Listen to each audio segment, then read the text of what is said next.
Good morning. आज अपन 11th biology class start कर रहे हैं, ठीक है, जिसमें आप 10th पास आउट होके जिन्होंने 11th बायोलॉजी के अंदर बायोलॉजी लेने का विचार किया उनकी बात करेंगे। भाई क्या है, आप क्या पढ़ेंगे 11th बायोलॉजी के अंदर, क्या आपका सिलेबस रहेगा, ठीक है। तो अपन बात करते हैं कि बायोलॉजी का पोर्शन क्या रहेगा, ठीक है। कि बायोलॉजी स्ट्रीम जो है बहुत ही अच्छी स्ट्रीम में कोई तकलीफ नहीं है। आप जो 9-10 में जो चीज़ें पढ़ी है उनका विस्तृत रूप है, ठीक है। बेसिक चीज़ें वही है लेकिन थोड़ा सा विस्तृत रूप है, जैसे अभी आप समझ आएंगे इस वीडियो को देखेंगे तो। देखिए सिंपल सी बात करते हैं। अब की बार से जो आपके सिलेबस चेंज हो गया है, ठीक है, NCERT सिलेबस लागू हो गया है। अपन इसमें देखो मैं थोड़ी सी आपको जानकारी दे देता हूँ, फिर बायोलॉजी स्टार्ट करता हूँ। कि अपन इसमें आपके टोटल 11th बायो के अंदर जो बात करें तो 22 चैप्टर रहेंगे टोटल। आपके बायोलॉजी के 22 चैप्टर रहेंगे। इसमें से आपके 1 से लेकर जो 15 चैप्टर है ये आपके रहेंगे बॉटनी से बिलोंग करते हैं। इसमें कुछ चैप्टर जो आपके जूलॉजी की भी कमांड है शुरुआत से, बॉटनी और जूलॉजी। जैसे इसमें शुरुआत के जो आपके जीव जगत है, प्राणी जगत है, 4 चैप्टर ये आपके जूलॉजी की भी आ गए। कुछ जो सेल्स है वो आपके बॉटनी और जूलॉजी का कमांड चलता है, ठीक है। तो इसमें बॉटनी का भी पोर्शन है, जूलॉजी का लेकिन कम है, ठीक है। बॉटनी का पोर्शन ज़्यादा है। और लेकिन जो 16 से लेकर आपके 22 चैप्टर रहेंगे, ठीक है, ये आपके जूलॉजी रहेंगे। अभी जूलॉजी क्या है अब वो भी मैं आपको बिल्कुल क्लियर करने वाला हूँ। देखिए टेंशन का काम नहीं है। बॉटनी को बोलते हैं वनस्पति विज्ञान, जूलॉजी को बोलते हैं जंतु विज्ञान। वनस्पति विज्ञान मतलब जिनमें पादपों का अध्ययन किया जाता है, जूलॉजी मतलब जिनमें जंतुओं का अध्ययन किया जाता है।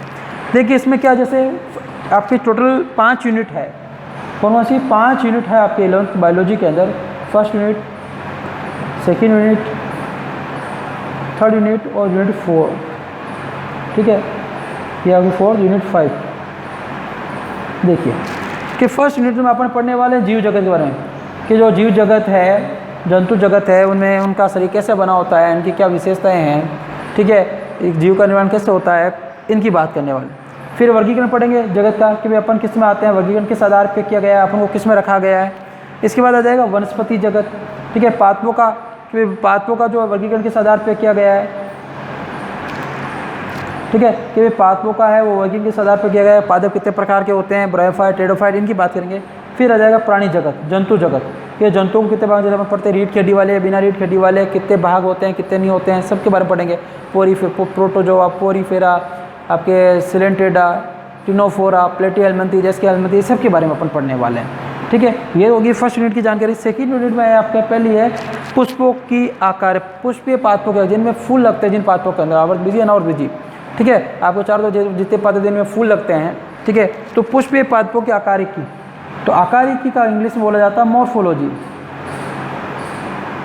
आकारिकी इंग्लिश में क्या बोलते हैं, मॉर्फोलॉजी, मतलब पादप को बाहर से कि पत्ती किस प्रकार से लगती है, पत्तियों का लगने का क्रम क्या होता है। जैसे मान लीजिए कोई शाखा से पत्ती एक साथ में 2 लगी होती है, कई बार हमने कैसे लगी होती है, कैसे लगी होती है, तो ये अरेंजमेंट कैसे होता है, पत्तियाँ किस प्रकार से लगती है, फूल किस प्रकार से लगते हैं, ठीक है। पुष्प के कितने भाग होते हैं, जड़ क्या होती है, कितने प्रकार की होती है, कौन सी जड़ें जमीन में भोजन बनाने कार्य करती है, तने के बारे में, इनकी सबके बारे में पढ़ने वाले। उसके बाद पुष्प पादपों का शरीर का मतलब होता है एनाटॉमी इंग्लिश में, मतलब पादपों की आंतरिक संरचना का अध्ययन करेंगे। अभी तना जो है वो अंदर इसमें क्या क्या चीज़ें पाई जाती है, ठीक है। शाखाएं मुलायम होती है, किस ऊतक की वजह से होती है, कठोर होती है तो किस ऊतक की वजह से होती है, ठीक है। इनकी जानकारी अपन लेने वाले हैं। उसके बाद तीसरा है आपके प्राणियों का संरचनात्मक संगठन, कि जो प्राणियों का मतलब जैसे अपनी बात, प्राणी मतलब अपन भी किस में आते हैं, प्राणियों में ही आते हैं। तो अपना शरीर का संगठन है, अपनी त्वचा है, इसके नीचे आपने जैसे हाथ टच करते हैं, किस प्रकार इनमें कौन से ऊतक पाए जाते हैं, किस प्रकार ऊतकों से बनी होती है, न्यूरॉन, मस्तिष्क है, ये किस प्रकार से ऊतकों से बने होते हैं, हृदय कितनी प्रकार की मांसपेशियाँ पाई जाती हैं, उनसे किस प्रकार से बने होते हैं, इनकी जानकारी अपन लेने वाले हैं। किसके अंदर, प्राणी संरचनात्मक संगठन के अंदर। इसके यूनिट के अंदर थर्ड यूनिट के आपको 3 चैप्टर ही हैं सेकेंड यूनिट में। थर्ड यूनिट में बात करेंगे सेल्स, कोशिका की, कि भाई अपने शरीर की संरचनात्मक क्रियात्मक क्या कोशिका होती है, वो उसमें कौन कौन सी कोशिका पाई जाती है अपने शरीर में, कोशिका द्रव्य क्या है, केंद्र क्या है, गुणसूत्र क्या है, जी आपके जो माता पिता से गुण आते हैं, DNA, उसकी डिटेल पढ़ने वाले हैं, सबके बारे में पढ़ने वाले हैं, कोशिका वाले। फिर अपन पढ़ेंगे इसमें जैव अणु, ठीक है, बायोमोलिकुल। जैव अणु में अपन पढ़ते हैं कि जैसे कार्बोहाइड्रेट है, प्रोटीन है, वसा है, खनिज है, आयंस है, जो अपने जीवन के लिए बहुत ज़रूरी है, इनकी डिटेल में पढ़ने वाले हैं। क्या होता है कार्बोहाइड्रेट, किसका बना होता है, कौन सी आप फ्रूट खाते हैं उसमें कौन सी शर्करा होती है, वो कितनी एनर्जी देती है, ये सब की चर्चा अपन इसमें करने वाले जैव अणु के अंदर। उसके बाद में आएगा आपके कोशिका चक्र व कोशिका विभाजन, कि भाई कोशिका जो है उस अपने शरीर में जैसे बच्चे का जन्म होता है तो आपके 1-2 कोशिकाओं से जन्म होता है, फिर इतनी अपने शरीर में अभी लाखों करोड़ों कोशिकाएं पाई जाती है, वो किस प्रकार से बनती है, विभाजन कैसे होता है, विभाजन की आवश्यकता क्यों है, कोशिका विभाजित क्यों होती है, विभाजन नहीं होगा तो क्या होगा, अपने मरने के बाद विभाजन होता है नहीं होता है, अपने जीवन के कब शुरुआत में विभाजन होता है, अपने लाइफ में कौन कौन से विभाजन होते हैं, समसूत्री, अर्धसूत्री, सूत्री, इनके बारे में पढ़ने वाले हैं। उसके बाद बात करते हैं अपन आएंगे यूनिट नंबर 4 के अंदर। यूनिट नंबर 4 के अंदर अपन पढ़ेंगे 5 चैप्टरों की बात करेंगे। इसमें पौधों में परिवहन, पहला यूनिट कौन से चैप्टर आएगा, पौधों में परिवहन। परिवहन मतलब पादपों में जल कैसे पहुंचता है। सोचने वाली बात है कि आपको देखा होगा आपके घर पे फर्स्ट फ्लोर पे ऊपर पानी टंकी रखी है, बाथरूम में पानी आने के लिए मोटर चलाना पड़ता है, ऊपर तक पानी चढ़ता है। तो पादप तो बड़े इससे भी लंबे हैं, 100 मीटर लंबे हैं, कोई 200 मीटर है। तो इन पादपों में जल कैसे चढ़ता है, इनकी बातें करने वाले, किस विधि के द्वारा विसरण, परासरण, जीवद्रव्य कुंचन, सब की बात करने वाले हैं। उसके बाद में बात आती है खनिज पोषण कि भी पादपों के विकास के लिए पोषक की आवश्यकता है कि नहीं है, कौन से तत्वों की उपस्थिति में पादप में वृद्धि होती है, कौन से तत्वों की उपस्थिति कमी में पादप की पत्तियां पीली पड़ जाती है, इन सब की जानकारी अपन खनिज पोषण में करने वाले हैं। फिर पढ़ेंगे पादपों में प्रकाश संश्लेषण। आपने शुरुआत से सुना होगा पादप प्रकाश संश्लेषण की क्रिया करते हैं, भोजन बनाते हैं, तो कैसे करते हैं, प्रकाश संश्लेषण क्या होता है, ठीक है, किस प्रकार से उत्पाद आते हैं, किस प्रकार से एक पादप क्रिया करते हैं तब भोजन बनता है, इनकी बात करने वाले हैं। फिर पढ़ेंगे शोषण, कि पादप शोषण क्रिया कैसे करते हैं, उत्पाद कैसे बनाते हैं, किस प्रकार का शोषण पाया जाता है, उनकी बात करेंगे। फिर अपन बात करेंगे पादप वृद्धि व परिवर्धन, पादपों में वृद्धि कैसे होती है, उनका डेवलपमेंट कैसे होता है, ठीक है, कौन कौन से पादपों में हार्मोन बनते हैं, कौन से अपन करते हैं उससे दे सकते हैं जिससे पादप की वृद्धि हो जाती है। सिंपल सी बात करें, खेतों फसल बोल के आप बोलते हैं ना फल और फूल की दवाई दी, मतलब वो दवाई क्या, वो एक हार्मोन है। जैसे पादप में क्या होती है, फूल बनते हैं, फूल बनते हैं तो क्या बनते हैं, फल बनते हैं। इसकी जानकारी अपन इसमें लेने वाले हैं। इसके बाद में आती है आपके लास्ट यूनिट नंबर 5। ये आपके जंतुबर हैं। सबसे पहले पाचन, ठीक है, जैसे आपने 10th में पढ़ रखा है, आपका सेकंड नंबर 10th का चैप्टर है ना, वो समझ लीजिए, वो पूरा चैप्टर सेकंड नंबर वाला ये आपके 11th क्लास के अंदर ये आपके टोटल 7 चैप्टरों के अंदर आने वाला है, 16 से लेकर 22 तक। ये 16 से 22 जो चैप्टर है ये आपके 10th में सेकंड नंबर जो चैप्टर था, जैसे आपने पाचन तंत्र पढ़ा था छोटे रूप में, अपन पाचन तंत्र बहुत डिटेल में पढ़ने वाले हैं। सभी जो आपने पढ़ा छोटी आंत वो साइज वही रहेगी, छोटी आंत के भाग ही 3 रहेंगे, बड़ी आंत के भाग 3 रहेंगे, लेकिन डिटेल पढ़ने वाले हैं, ठीक है, कैसे भोजन का पाचन, इन सब की जानकारी लेने वाले हैं, पाचन व अवशोषण। दूसरा जो आएगा अपने आएगा शोषण। शोषण वाला चैप्टर आपके 10th में भी था, ठीक है, उसमें शोषण किस प्रकार से होता है उसके बारे में डिटेल में पढ़ेंगे। डिटेल में थोड़ा वो विस्तृत रूप, चीज़ें वही रहेगी, शोषण वाला वही प्रोसेस रहेगा, लेकिन डिटेल में पढ़ेंगे। फिर आ जाएगा परिसंचरण, वही अपन पढ़ा था परिसंचरण, सेकंड चैप्टर आपने पढ़ा, शोषण के बाद परिसंचरण हृदय वाला डिटेल में पढ़ने वाले हैं यहाँ पे, ठीक है। इसके अलावा वही उत्सर्जन तंत्र अपने पढ़ा था, वहाँ पे उत्सर्जन किडनी के द्वारा होता है, ठीक है ना, वो डिटेल में पढ़ने वाले हैं। फिर एक यहाँ पे आपके नया उस समय नहीं था, एक आएगा गमन व चलन, कि अपने शरीर में कितनी हड्डियाँ होती है, किस प्रकार से अपने हड्डियों मूवमेंट होता है, हाथ ये सिर्फ ऐसे क्यों मुड़ता है, ये पीछे की तरफ क्यों नहीं मुड़ता है, कौन सी हड्डियाँ पाई जाती है, यहाँ कौन सी हड्डी होती है एल्बो के अंदर, इनकी जानकारी अपन लेने वाले हैं, ठीक है। इसके बाद अब क्या आएगा तंत्रिकीय, जैसे आपने पढ़ा था कि भाई शरीर न्यूरॉन जो होता है वो किस प्रकार से तंत्रिकाओं का नियंत्रण होता है, ठीक है, कौन कौन सी आपके न्यूरॉन की संरचना क्या है, कौन कौन से हार्मोनों का स्त्रवण होता है, रासायनिक पदार्थों का समन्वय, तो ये अपन इसमें पढ़ने वाले हैं।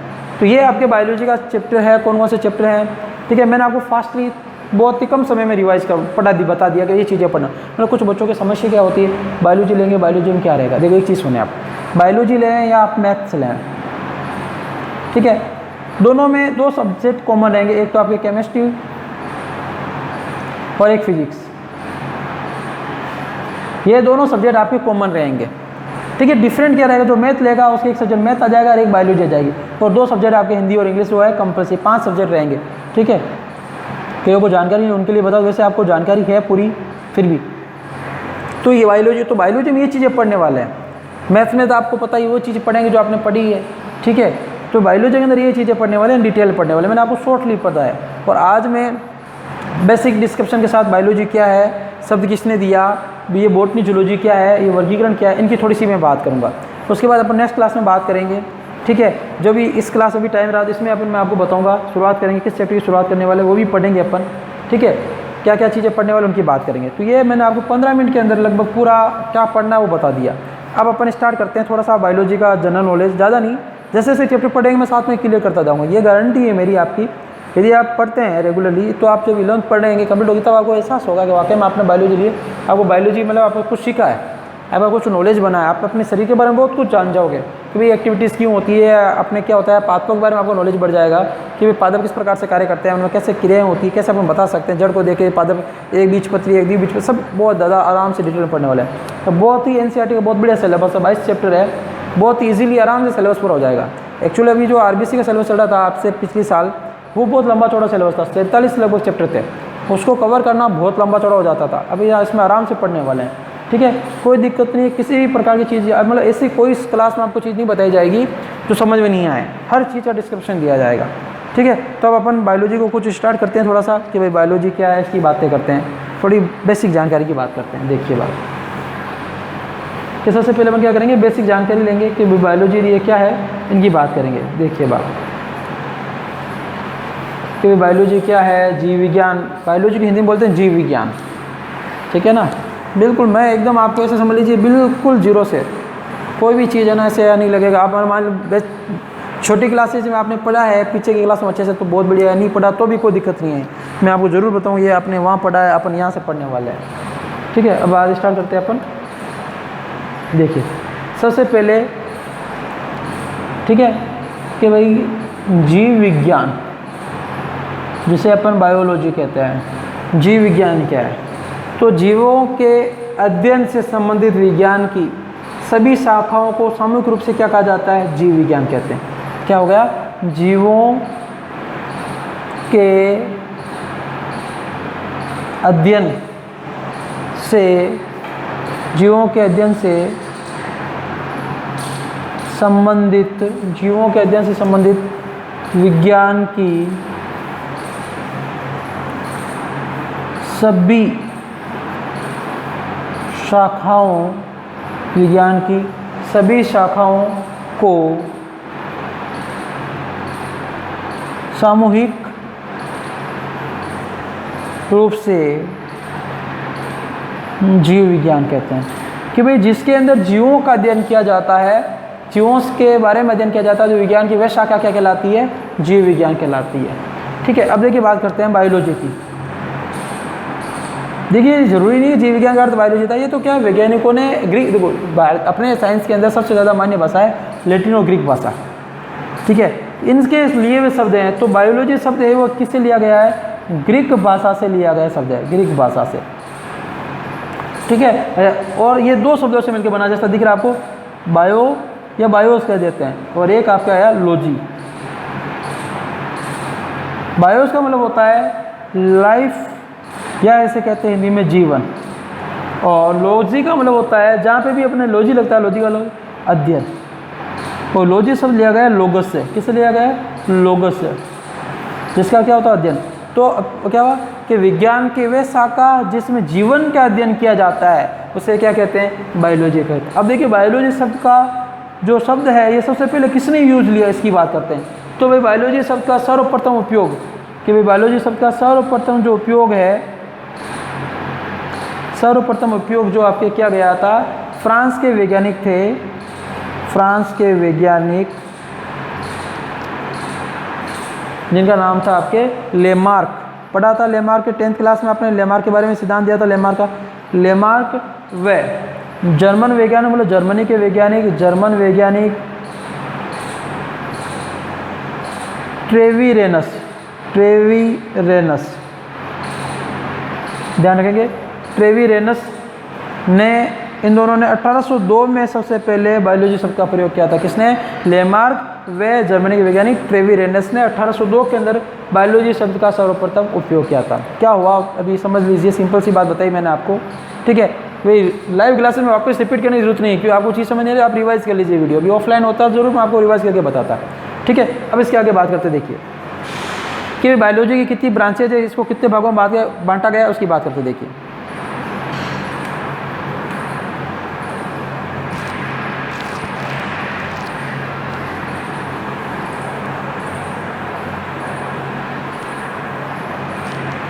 तो अपन देखिए बायोलॉजी जो है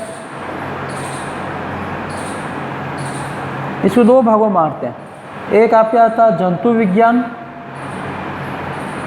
जिसे इंग्लिश में कहा जाता है जूलॉजी, ठीक है ना। जंतु विज्ञान यूज नहीं है, जूलॉजी बोला जाएगा, ध्यान रखना इस चीज़ का। कुछ टर्म है इंग्लिश भी याद करनी है आपको, आगे वही काम आएगी। वनस्पति विज्ञान, इंग्लिश में कहा जाता है बॉटनी। ठीक है, अब जूलॉजी का मतलब क्या हो गया कि जीव विज्ञान की वह शाखा जिसमें जंतुओं या प्राणियों की संरचना व क्रियाकलापों का अध्ययन किया जाता है। इसमें किसका अध्ययन किया जाता है? जंतुओं, या अपन कह सकते हैं इसमें जंतुओं या प्राणियों, एक ही बात है। पेड़ पौधों को छोड़कर सभी जंतुओं में आता है, अपन भी जंतुओं में आते हैं बायोलॉजी के अकॉर्डिंग। जंतुओं या प्राणियों की संरचना व क्रियाकलापों का अध्ययन किया जाता है, उसे क्या कहते हैं? जंतु विज्ञान कहते हैं। और वनस्पति विज्ञान की जीव विज्ञान की वह शाखा जिसमें विभिन्न प्रकार के पेड़ पौधों विभिन्न प्रकार के पेड़ पौधों तथा इनके क्रियाकलापों जो एक क्रिया करते हैं, श्वसन, पाचन, श्वसन, उत्सर्जन, जो भी है, प्रकाश संश्लेषण, क्रियाकलापों का अध्ययन किया जाता है, उसे क्या कहते हैं अपन? वनस्पति विज्ञान। तो जीव विज्ञान की वह शाखा जिसके अंदर जंतुओं या प्राणियों की संरचना या संरचना व क्रियाकलापों का अध्ययन किया जाता है, उसे क्या कहते हैं? जंतु विज्ञान। और जीव विज्ञान की वह शाखा जिसमें विभिन्न पेड़ पौधों तथा इनके क्रियाकलापों का अध्ययन किया जाता है, उसे क्या कहते हैं? वनस्पति विज्ञान कहते हैं। अब काम की चीज़ क्या, वो सुनिए आप। सबसे पहले बात आती अपने आएगा जनक, कि भाई बायोलॉजी के जनक कौन है। इंग्लिश में कहा जाता है फादर ऑफ बायोलॉजी। जनक मतलब जिसने सबसे ज़्यादा और सबसे पहले बताया, उसे क्या किया जाता है? उनके सम्मान के लिए उपाधि दे दी जाती है जनक की। तो बायोलॉजी का जनक, father of biology, father of biology, या हिंदी में जीव विज्ञान का पिता, फादर ऑफ बायोलॉजी किसे कहा जाता है? अरस्तु को कहा जाता है, क्योंकि अरस्तु ने सबसे पहले और सबसे अधिक बताया था। इंग्लिश में कहा जाता है एरिस्टोटल। ध्यान रखेंगे, इंग्लिश वर्ड क्या जाता है? एरिस्टोटल। एक बार एग्जाम आ गया था कि फादर ऑफ बायोलॉजी कौन है, सबको पता था, अरस्तु, इंग्लिश वर्ड दे दिया ऐसे लिख के। आप सब बोल के सब ये तो क्वेश्चन गलत है, जबकि इंग्लिश में इसे एरिस्टोटल कहा जाता है। जंतु विज्ञान का भी जनक किसे कहा जाता है? अरस्तु को भी कहा जाता है, ध्यान रखेंगे। और फादर ऑफ बॉटनी किसे कहा जाता है? थियोफ्रेस्टस। ये ऐसा एक आदमी था, वैज्ञानिक था, जिसने सबसे ज़्यादा वनस्पति के बारे में अध्ययन किया था, पादपों के बारे में अध्ययन किया था। तो समझ आ गया कि बायोलॉजी का जनक कौन है, ठीक है। जो जंतु विज्ञान का जनक कौन है? वनस्पति विज्ञान का जनक है। हिंदी बोले तो फादर ऑफ जूलॉजी हो जाएगा। ऐसे आधे डाल लीजिए, आज सही, फादर ऑफ जूलॉजी। ऐसे फादर ऑफ बोलो जिसने जनक सबसे ज़्यादा सबसे पहले बताया, ठीक है। Father of zoology, father of botany, ठीक है। ये जानकारी होगी, बेसिक जानकारी कि भाई क्या होता है क्या नहीं होता है। इसके आगे अपन जैसे और डिटेल में पढ़ेंगे तो मैं आपको वंश गण इनके बारे में भी बात करूँगा, ठीक है। बेसिक जानकारी की भी बात करेंगे, क्या चीज़ें होती है इनकी बात करेंगे। अब देखिए अपन बात करते हैं कि भाई अपनी जो है एक वर्गीकरण की क्या बता देता हूँ। वर्गीकरण क्या होता है, देखिए सिंपल सी बात करते हैं वर्गीकरण की कि भाई वर्गीकरण क्या होता है। एक जानकारी और बता दूँ कि वर्गीकरण वर्ड आएगा बार बार, फिर आप कन्फ्यूज होगे, कोई मतलब नहीं। इससे अच्छा मैं आपको थोड़ा सा बता ही दूँ, ठीक है। बाकी फिर मैं आपके नया चैप्टर स्टार्ट करूँगा, सेल्स पढ़ाऊँगा मैं आपको। सबसे पहले कोशिका के बारे में पढ़ेंगे अपन सबसे पहले कि भाई कोशिका क्या होती है क्या नहीं होती, इसकी बात करेंगे। देखिए एक पदानुक्रम है, एक क्रम है जिसको आपको याद रखना पड़ेगा।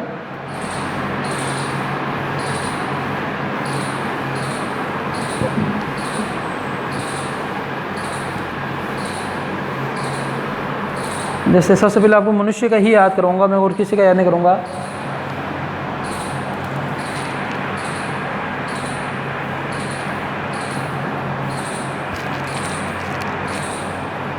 जैसे बोलते हैं एफ को फजी, ठीक है। ये शॉर्ट फॉर्म है मेरे याद करने की, आप भी याद कर लीजिए। एफ को फजी, ऊपर क्या लगा लीजिए और नीचे एस लगा लीजिए, ठीक है। क्या होता है देखिए इसकी फुल फॉर्म हिंदी में क्या कहते हैं, इंग्लिश में क्या कहते हैं, मैं आपको बता देता हूँ। के को बोलते हैं किंगडम, किंगडम। पी को बोला जाता है आपके फाइलम, और सी का मतलब होता है क्लास, और आपके ओ का मतलब होता है ऑर्डर, और कुल का मतलब होता है फैमिली, और जी का मतलब होता है जीनस, और एस का मतलब होता है स्पीसीज। अब मैं आपको हिंदी में भी बताऊंगा, अगर तो टेंशन लेना, मैं जितनी इंग्लिश वर्ड बोलूँगा उसके हिंदी में भी बताऊंगा, कोई दिक्कत नहीं है, ठीक है। के को बोलते हैं किंगडम को बोलते हैं जगत, फाइलम को बोलते हैं आपके संघ, इसे बोलते हैं वर्ग, इसे बोलते हैं गण, ठीक है। इसे कहा जाता कुल, और इसे कहा जाता वंश, और इसे कहा जाता जाति। तो बायोलॉजी के अकॉर्डिंग अपना वर्गीकरण है कि भाई अपन किस जगत में आते हैं, अपना संघ क्या है, वर्ग क्या है, गण क्या है, कुल क्या है, वंश क्या है, जाति क्या है। तो अपन को सिर्फ मनुष्य की याद करनी है, ठीक है, पूरा याद करना है। तो उसमें मनुष्य का आपको याद होना चाहिए। वो पूछ ले भाई क्या है भाई बायोलॉजी ली, चलो अपना वर्गीकरण बता, किसी और में अपना तो बता, तो फिर क्या बताएंगे आप। तो उसके लिए देखिए अपना जगत आता है जंतु जगत। मैंने भी आपको कहा था बायोलॉजी का अपन क्या है, जंतु है, जंतु जगत, ठीक है। फिर संघ अपना आता है कि अपना किस संघ में आते हैं, कोर्डेटा में, रीढ़ की हड्डी वाले में। उसके बाद वर्ग आता है अपना, ठीक है, क्योंकि और भी ऐसे वर्ग महावर्ग है, वो इतना डिटेल नहीं बता रहा हूँ, सिर्फ सिंपल सी बात कर रहा हूँ। वर्ग हम लोग होता है, आप जैसे जैसे क्लासेज आगे पढ़ते जाएंगे मैं आपको और आगे इसके बारे में डिटेल बता दूँ। वर्ग है अपना मेमेलिया, स्तनधारी। गण है अपना, गण अपना आता प्राइमेट्स, जिसमें बंदर और अपन ये चिंपैंजी आते हैं। और कुल है अपना होमोनिडी, होमोनिडी। और वंश है आपका होमो, और जाति है सेपियंस। देखिए, और अपना वनस्पति अपना जूलॉजिकल नेम क्या है, ठीक है, तो अपना वैज्ञानिक नाम क्या है, तो अपना वैज्ञानिक नाम हो गया होमो सेपियंस। ध्यान रखना हमेशा जब भी वैज्ञानिक नाम लिखा जाता है, अभी पढ़ेंगे द्विनाम पद्धति कैरोलस लिनियस की, मैं उसमें समझाऊंगा आपको कि पहला नाम हमेशा वंश का लिखा जाता है, दूसरा नाम जाति का लिखा जाता है, ठीक है। तो ये अपना वनस आपके क्या जूलॉजिकल नेम, आपसे को पूरे आपका वैज्ञानिक नाम क्या है, होमो सेपियंस। देखो इसकी आवश्यकता क्यों पड़ी। जैसे सिंपल सी बात, अपन किसी फ्रूट को, जैसे सेम है, जैसे मान लीजिए को संतरा, अपन उसको संतरा कहते हैं। आप नागपुर में जाएंगे, चेन्नई में जाएंगे, मतलब केरला के अंदर, वहाँ पे इसको अलग शब्द से बोला जाता है। तो हर राज्य की एक किसी चीज़ को अलग अलग डेफिनेशन, अलग अलग भाषा है। राज्य के आप जिले में देख लीजिए, जिले में भी फ़र्क है। आप एक जिले से, आप यदि आप नागौर जिले के हैं और आप हनुमानगढ़ जिले में जाएंगे, आप कुछ चीज़ें आप जानते हैं वो जानते ही नहीं हैं। तो एक जिले के अंदर इतना वेरिएशन, आप सोचिए पूरे भारत के अंदर कितने जिले हैं, कितने राज्य है, ठीक है। तो वर्ल्ड की बात करें तो बहुत ज़्यादा कन्फ्यूजन। तो वैज्ञानिकों ने क्या किया कि एक ऐसा नाम दे दिया जिसे बोल दिया वैज्ञानिक नाम। पादप है तो वनस्पति के नाम, जंतु तो आपके zoological name, botanical name, zoological name. तो एक नाम दे दिया, वर्ल्ड में आप कहीं भी जाके उस नाम से बोलेंगे तो समझ आएगा। जैसे आम को बोलते हैं मेजिफेरी इंडिका, आप कहीं भी कहीं पे चला अमेरिकन जगह बोलते हैं मेजिफेरी इंडिका, तो अपन को वैज्ञानिक समझ आते हैं। फिर वैज्ञानिक कोई मीटिंग होती है सब देशों की, तो अब मान लीजिए कोई आम के बारे में कह रहा है, उसके लैंग्वेज आम को कुछ और बोलते हैं, अपन मैंगो बोल रहे हैं, तो समझ में नहीं आएगा। तो जैसे वो वैज्ञानिक बोले मेजिफेरी इंडिका, तो समझ आएंगे आम की बात कर रहा है। तो इस दुविधा को मिटाने के लिए क्या दिया गया, आपके एक पद्धति दी गई जिसके आधार वो वर्ल्ड में लागू है। तो अपना जो पद्धति के अकॉर्डिंग नाम क्या है, होमो सेपियंस, ये आपको याद करना है। क्रम याद होना चाहिए। देखो जातियाँ मिलकर क्या बनाती है, वंश बनाते हैं। सबसे ज़्यादा समानता जाति में होती है, फिर उससे कम समानता वंश में, फिर उससे कम समानता कुल में, फिर उससे कम समानता गण में, उससे कम वर्ग में, वर्ग से संघ में, संघ में जगत में। अब जगत में देखो जंतु जगत अपन भी आते हैं, बिना रीढ़ की हड्डी वाले आते हैं, अमीबा भी आता है, यूग्लिना भी आता है, पैरामीशियम भी आता है, जो अपन नग्न आंखों से दिखते भी नहीं है, अपन भी आते हैं। अब अपन में कितना फर्क है, जैसे जैसे नीचे बढ़ते जाएंगे। फिर जब कोर्डेटम आए तो वो अलग हो गए, रीढ़ की हड्डी वाले में चले गए, अपन रीढ़ की हड्डी वाले में आ गए, वो बिना रीढ़ की हड्डी वाले में आ गए।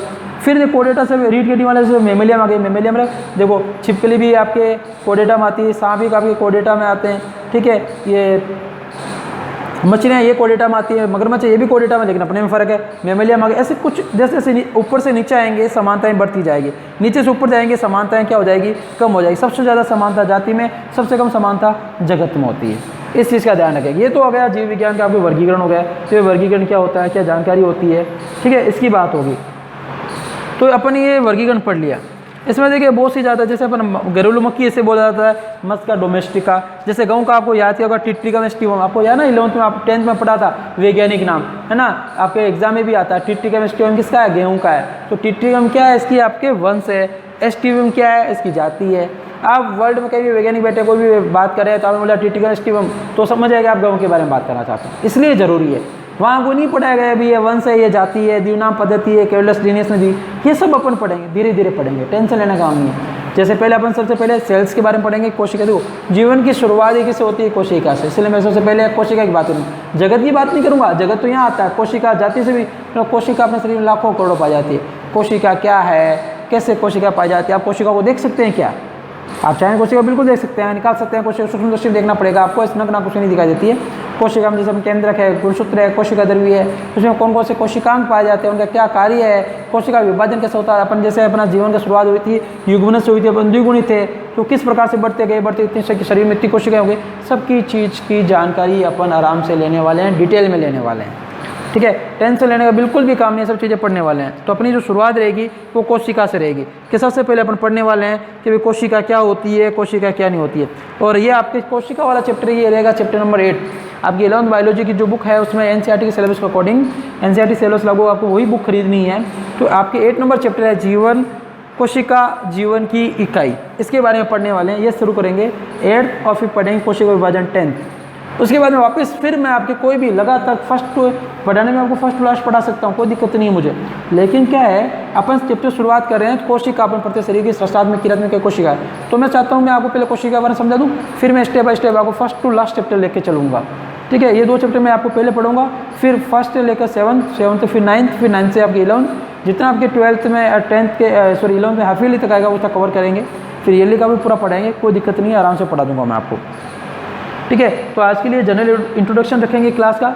नेक्स्ट क्लास में अपन चैप्टर स्टार्ट करने वाले हैं। तो इस वीडियो को देखकर जितने हैं आप जो भी आपके साथी उनके साथ शेयर करें, ताकि नेक्स्ट क्लास में जब मैं आपको क्लास स्टार्ट करूँ बिल्कुल एकदम अच्छे से, जैसे आपकी ऑफलाइन क्लासेज हो रही वैसे बिल्कुल वैसे स्टार्ट करेंगे। तो इस मैं नहीं चाहता कोई बच्चा पीछे छूटे। तो जिनका है बाकी वो देख ले, मैं नेक्स्ट क्लास से अपन इसको शुरू करने वाले हैं। ठीक है, आज के लिए सभी का बहुत बहुत धन्यवाद। ठीक है, आज के लिए अपन इतना ही पढ़ने वाले हैं।